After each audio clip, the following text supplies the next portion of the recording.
So, Friday night, Sky fans, let's get the action underway then. 12 rounds of boxing for the British Light Middleweight Championship. Okay, boys, I spoke to you both in the dressing room. You know what I expect. If you punch with the knuckle part of the glove, if one of you goes down, the other goes to the furthest neutral corner. Break when I tell you to, defend yourself at all times. Shake hands, boys. Good luck to you both. Here they go then, 20 months on from the first meeting between those two, which Moore won comprehensively, though a little surprisingly at the time. Jones looks for revenge here. A trans-Pennine battle. Moore, the champion from Salford in the black trunks, the taller Michael Jones, who comes from Liverpool, age 30. Moore was so much more accurate in that first fight, but one crucial thing, Jones had to adapt for a southpaw at 5 days' notice that night. This time he says he's prepared very, very well for southpaw opposition, including watching tapes of the way that Marco Antonio Barrera beat Nassim Hamed. Well, he's got to learn lessons from their first encounter, Jones, and he's got to get used to that southpaw stance pretty early, and that means lots of straight right hands. That's the punch. He's got the height, he's got the reach, so even if he didn't get on with his jab, he's got to bring a quick straight right in. Got to get the jab working. Moore can be fast, and he'll be looking to find a way inside. He's pretty aggressive as well. Whose style will impose itself here? That's what he needs to do, Jones. Get the left jab working. Sometimes he just lacks a little variety, possibly, Michael Jones. Jones is going to try and get the centre of the ring. He's going to try and dominate behind that long left jab and straight right from the centre of the ring and not be bullied around the ring of Jamie Moore, because that's really his strength. If he can work behind that jab and bring the right hands in, he can do it well. Moore will look to slow down Jones with body shots as well. Needs to be more accurate than he was in the first fight, Jones. And there's a cut by the left eye of Jamie Moore, who is prone to injuries in the very first round. Whether that was caused by a punch or a clash of heads, not sure at the moment, but he is cut. Well, that's bad news for Moore early on in the fight. Moore's got him with some decent body punches in this first round, and a right hand there as well. And he digs in another one, quick to close the range on Jones, who needs to keep him away rather better. Some of them going a bit low, including that one, a left hand. Michael Jones feeling that it's an uncomfortable opening round for Jones, but Moore has got the cut. Well, I think that's good for Moore. He wants to establish himself very early in this fight. Just get it into Jones's head what happened in their last meeting. Can he cope with his southpaw style? A right hand, lads. The cut doesn't look too bad, to be fair to Jamie Moore. Not yet, anyway. Now, it could open up as this goes on, of course. We think it might have been a clash of heads. That's pretty good from Jones. Jab and then a right hand, the old 1-2. That's what he needs to do. Moore just started slightly the better of the two, more accurate, getting a few more shots off in the opening round. Yeah, maybe Moore just nicked the opening round. What's not that bad, Morgan? Give me this. Give me this. Give me that what? Oliver Harrison in the corner with Jed Livesey, and cutman Benny King is there for precisely that reason. The cut. Still not got your range yet. You'll get it. Well, it doesn't look too bad, just a little nick under the left eyebrow. Moore, who's been doing some preparation for this fight alongside the England all-rounder Andrew Flintoff, who of course is not in Zimbabwe. That's how the clash of heads happen, we think, possibly. Yep, heads just coming together on that side. Often cuts are a problem in fights with orthodox southpaw fighters. Some of the success of Moore, a little more accurate with that right hand. Andrew Flintoff, by the way, is at ringside, right opposite us here. You might be able to catch a glimpse of him there in the background, sitting alongside Moore's Jones's manager, Jack Trickett. This is a classic 11-stone division, a bit low that one. This time from Jones, clean it up a bit, he's telling the pair of them. There's a lot of intensity about this battle. Jones is prepared for it particularly as if it's the fight of his life. That cut doesn't look bad, does it, at the moment? No, just a little nick. But this fight means an awful lot to both men. Who's going to go on to better things from this? Both throwing shots a little bit low, a bit of animosity creeping in. Could be good, this. Plenty on the line. Fighting for their careers, really. Because remember, Moore was blown away in 3 rounds by Ozzy Duran when he had that hip injury in his last fight. It was back in June. He lost his Commonwealth title that night. Still got the British. But the way it's going, just suiting Moore, this style of fighting, suiting Moore that bit more. He needs to stand his ground a little bit, Jones, and get that jab off and that straight right hand, which at the moment he's giving ground and he's not able to do. Again, a good counter shot from Jones, just catching Moore on the way in once or twice, which I'm sure was part of his plan. One or two of these punches are straying a bit south down Mexico way. We'll keep an eye on that for you. Jones has had a warning again in this round about that.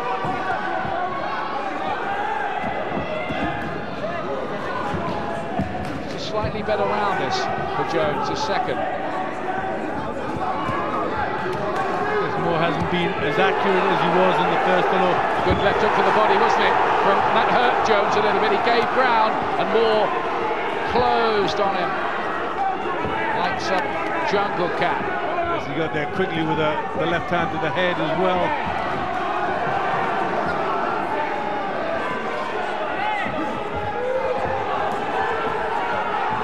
Two men who were right on weight or near enough a few days ago. And there's another right hand, the hand speed of Moore.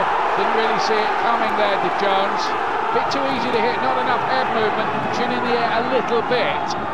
Yeah, that's the problem with Jones. He's very upright, carries that chin pretty high. He needs to get some rhythm, and he's unable to do that. Now the right hand, there was a gap for it. Moore exploited it well. And again,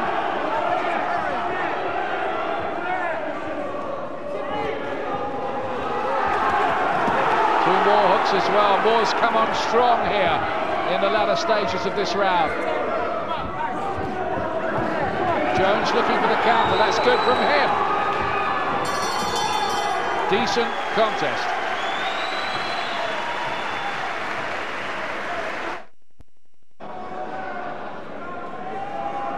There's Freddie Flintoff, who's been staying in shape with a bit of boxing training, and Ricky Hatton, who fights, of course, next week against Ray Oliveira. You can see that on a big pay-per-view show on Sky with the Danny Williams-Vitaly Klitschko fight that very same night.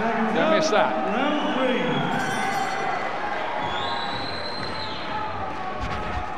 Third round. The better start, we think, from Jamie Moore in the black trunks. Yeah, there's a bit more accuracy with Moore's work. He's got the momentum. He's on the front foot, and he's getting through with a few more shots. Jones can sometimes surprise his opponents with a real humdinger of a shot. He did it when he won the Commonwealth title with Joshua Onyango, knocked out in the 6th round that night. What you want to see from Jones, really, Ian, is he needs to vary his attacks and move side to side a little bit. He goes pretty much straight forward and back, and he gives ground and he gives momentum when he goes backwards. He needs to just step about a little bit. There's not much in it, but the hint is of Moore just doing that little bit more at this stage. Good right uppercut though from Jones, but back came Moore with 2 more, and the gunshot of Jones came out. And down he goes as well. He's gone down from that body shot too, at the same time as delayed, but I think it was on the low side. Yeah, he did seem to catch him with a punch to the chin, and it seemed like delayed reaction from that. There's no count being administered here, though. It's a timeout that we have at the moment.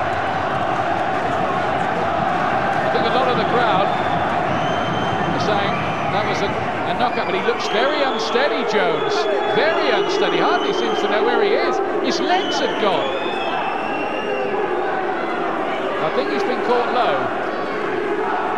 Well, to me it looked like one on the chin.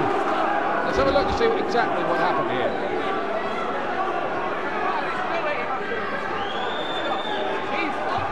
The headshots, and then I think there's a low blow comes in here. Yeah, that's the one. That's what's shaking him up. That. There's the one that shook him up at the end. Afterwards as well. Afterwards. Might have been a bit of both. Yeah, I think certainly the one who hurt him, but the one to the chin has really shook him up. The low blow. Well, the fight's over. Can you believe it? Jones can't carry on. Well, that is a bizarre finish to the fight. All over in the third round, and Jamie Moore has repeated his win over Michael Jones of 20 months ago and has a Lonsdale belt to keep, and Michael Jones is in a complete mess. Ray Farrell is arguing, the trainer of Jones, with the referee. Controversial in its way because of the low blow involvement. Should he have been given 5 minutes to recover? Well, there was a low blow and then the shot afterwards. Whether that was on the break, certainly that's what they're arguing about. Another Friday night, another controversy.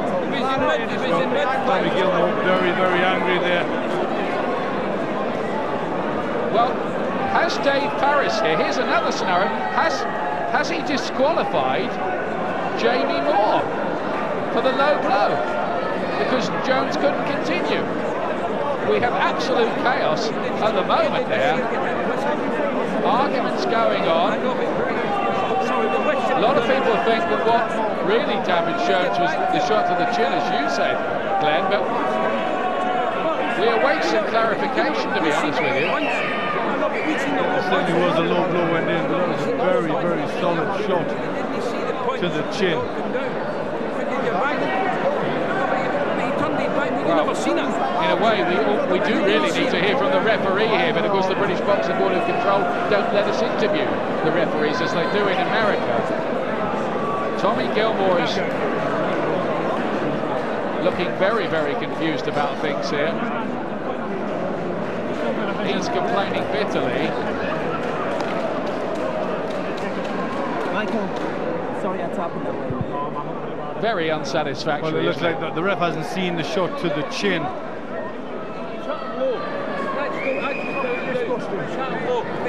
Well, who knows? Was it the low blow or the shot to the chin? So how can he disqualify him for the punch in the chin when he's not seen it? The thing is, the ref, listen, at the end of the day, I've not been disqualified.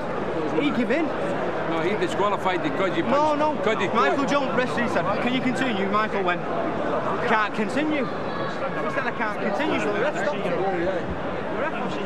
Well, even the fighters don't know, but it sounds from that as if Moore has been disqualified in there. Well, the argument's still raging on.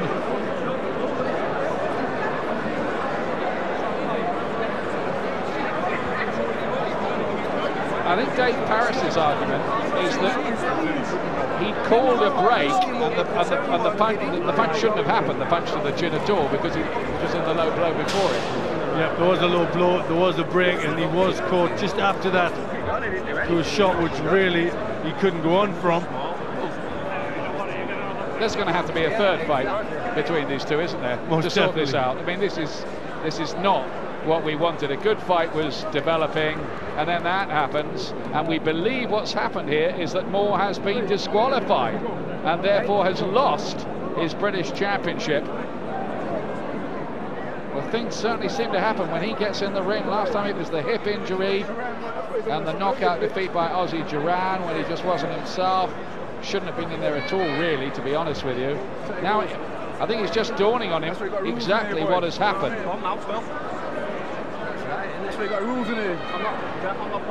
Dave Paris is still involved in a heated discussion with Tommy Gilmore. get to recover. He didn't want to go. He's saying that Jones didn't want to go on and was more or less quitting. I can't believe that that was the case. He was certainly in a bad way though, wasn't he? Yeah, he was definitely really dazed. Couldn't even walk around properly. It was a very solid shot. But this is one of the most contentious finishes we've seen in a British ring, even amid these controversy-ridden times. Let's watch this again. Let's see if we can hear the break in this.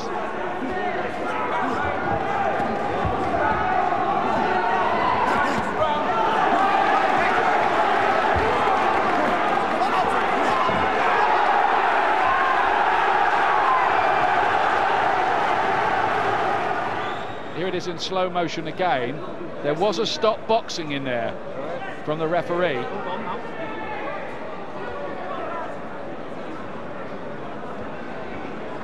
There's the low blow. Then he says stop boxing. No, I think the referee was stopping the contest there to put the gum shield back in, and that's when he went down again. I've forgotten the gum shield bit. You're right. The gum shield had come out. Yes.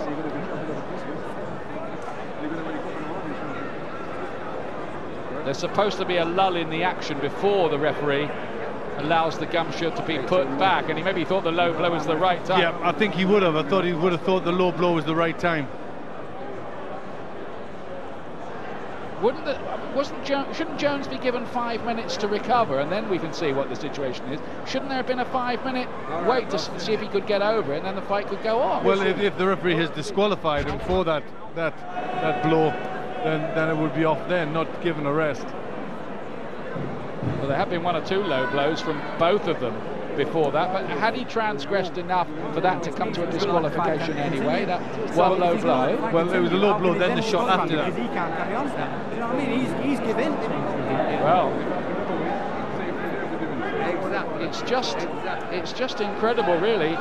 This sport just cannot seem to get a straight outcome to a fight at the moment of a Friday night. Let's see what the MC announces here.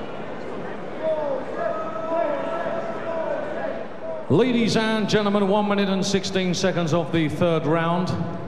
Referee Dave Parris has disqualified Moore. Your winner and the new British light middleweight champion, Michael Jones. And to present the Lonsdale belt, would you please welcome the chairman, Charlie Giles. I'm sure that's not how Michael Jones wanted to win the British Championship. It's really unsatisfactory, that, and there'll be a lot of questions asked.